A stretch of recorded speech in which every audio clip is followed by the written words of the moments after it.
Bom, galera, estamos aqui novamente para mais uma aula de geografia, geografia geral, importante registrar, e a gente vai continuar falando a respeito daquele mesmo assunto que começamos na aula passada, que é falar sobre as revoluções industriais e as suas características. Primeira aula a gente conversou sobre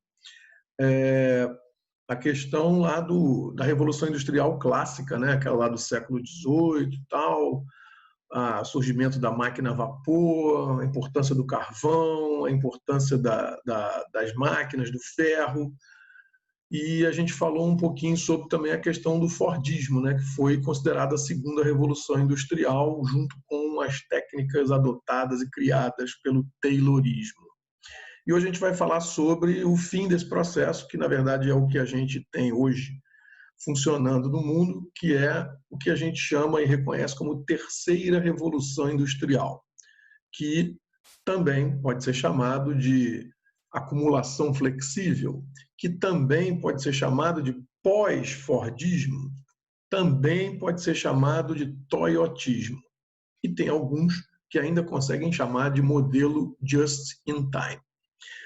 A grande questão desse novo modelo produtivo é que ele é uma alteração que aconteceu basicamente por volta da década de 60, 70, ou seja, num período um pouquinho depois da guerra, né, da Segunda Guerra Mundial, e foi criado no Japão, por isso ele recebe o nome de toyotismo. Foi criado dentro de uma fábrica da Toyota. Esse modelo, na verdade, procurava adequar a situação econômica do Japão no período pós-guerra, destruído, enfraquecido economicamente, a uma tentativa de recuperar o seu protagonismo na questão industrial.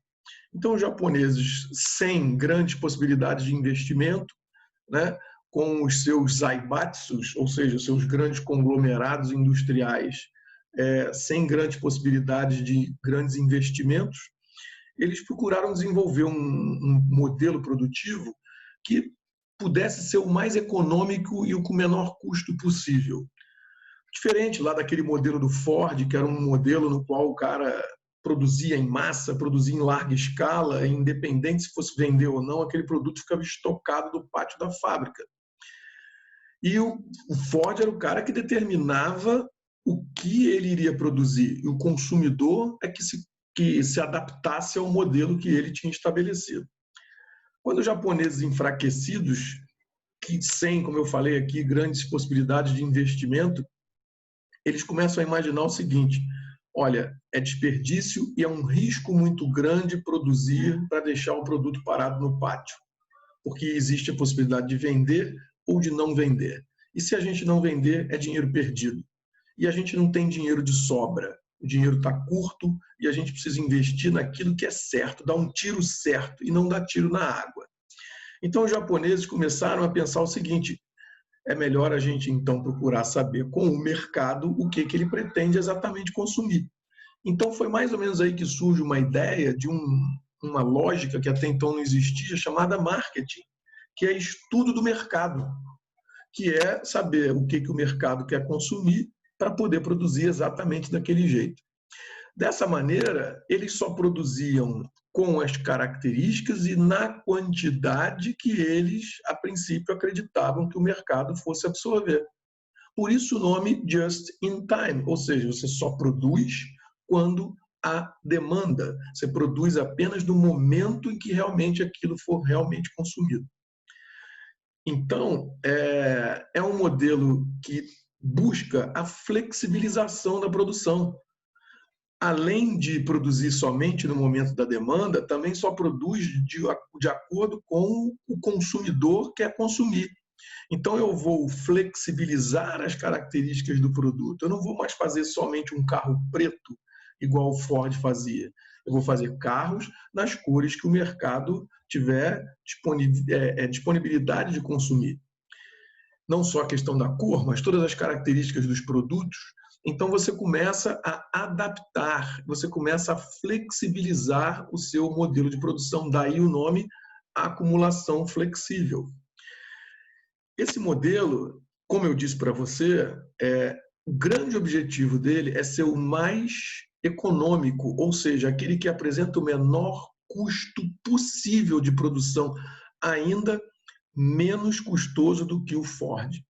Então, uma das coisas que eles descobriram era que uma das fórmulas era produzir para atender o mercado e produzir na quantidade certa que o mercado queria, ou seja, sem estoques. Outra coisa importante também é que eles buscavam produzir de forma que, assim, então continuando aqui, enquanto o Ford tinha uma lógica de produção de larga escala, e para isso ele precisava de um número exageradamente grande de empregados, uma fábrica gigantesca, nesse modelo da terceira revolução, ou seja, o modelo toyotista, duas coisas foram extremamente importantes para essa implementação. Uma, o fato de que não havia mais a necessidade de um número tão grande de empregados, além do fato dos empregados serem mais qualificados. Eles não eram apenas máquinas de apertar parafuso, eles não eram apenas especializados, eles teriam que ser qualificados por uma razão. E essa razão, sabe qual é? O fato de que no modelo toyotista entra na linha de produção uma máquina que até então não existia, chamada computador. E essa máquina é muito mais evoluída e muito mais avançada do que as máquinas da época do Fordismo. Por isso, não bastava um empregado meramente apertador de parafusos. Você tinha que ter um empregado e um trabalhador qualificado para poder lidar com essa máquina. Além disso, você tem também a questão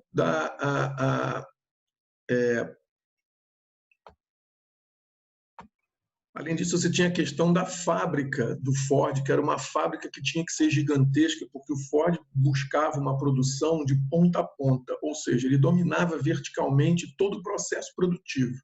Então, você imaginar que o automóvel do Ford ele tinha 50 mil peças encaixadas, as 50 mil peças eram produzidas na mesma fábrica, por isso ela era gigantesca. O modelo Toyota, na verdade, eles raciocinam da seguinte maneira: se o empregado pode ser especializado e fazer uma única função, eu posso pegar essa função desse empregado e posso produzir em outro lugar. Eu posso fazer isso numa outra fábrica. Depois eu pego uma peça que uma fábrica fez e uma peça que a outra fábrica fez e junto e monto o meu produto. Então eles começam a pensar de um jeito que é o seguinte: eu posso simplesmente transferir um pedaço da fábrica para um lugar e produzir isso num lugar onde vai ser mais barato produzir, por conta da proximidade da matéria-prima, por conta da oferta de energia, por conta do empregado, por conta de uma série de fatores. E isso começa a permitir que a fábrica, ao invés de ser um monstro gigante, ela começa a ser segmentada em fábricas menores. Então, isso permite que o modelo seja descentralizado. Olha que coisa interessante, como é que você vai ligar isso a uma questão que é característica do mundo de hoje. Você vai ver que o mundo de hoje permitiu, a economia hoje, a globalização permitiu que você tenha uma fábrica de um produto qualquer, que parte dela se localiza na China, outra parte se localiza no México, outra parte se localiza no Brasil, para o produto ser consumido nos Estados Unidos. Na verdade, qual é a diferença aí em relação ao que os toyotistas fizeram? Nenhuma. A grande questão é por que a fábrica foi parar na China? Por que uma parte da fábrica foi parar no México e outra no Brasil? Custo de produção mais baixo. Por quê? Porque esses países oferecem mão de obra mais barata, porque esses países oferecem fonte de energia mais barata, porque esses países cobram impostos mais baratos, dando incentivos fiscais. E com isso, o que você acaba gerando? Uma grande onda de desemprego nos países desenvolvidos. Porque as fábricas saem e vão para os países pobres, porque lá a produção é mais barata e é mais em conta. E outra, as fábricas que permanecem estão robotizadas, com máquinas trabalhando no lugar dos homens. Resultado, desemprego estrutural. Então, essa é uma das grandes preocupações do mundo de hoje nesse novo modelo. Ele é um modelo interessante, ele é um modelo com menor custo, ele é um modelo que é flexível, ele atende o mercado, ele tem uma série de vantagens, mas ele traz junto com ele uma preocupação bastante grande com relação a essa questão do desemprego. O que fazer? E para onde essas pessoas vão? Então, você está tendo um fenômeno que é confuso na cabeça da maioria de vocês. Você tem a terceirização da produção, ou seja, eu peço para um fabricante em outro país produzir aquela peça para mim, isso é terceirizar. E, por outro lado, o trabalhador que não tem mais emprego na indústria, ou seja, no setor secundário, ele migra para o setor de serviços. E isso daí é um outro fenômeno, já chamado de terciarização da economia. Ou seja, o cara não tem mais emprego no setor secundário e vai achar então emprego no setor terciário. Legal? Galera, espero que tenha ficado claro aí para vocês, apesar das interrupções. Falou? Grande abraço, tchau, tchau, beijo em todos.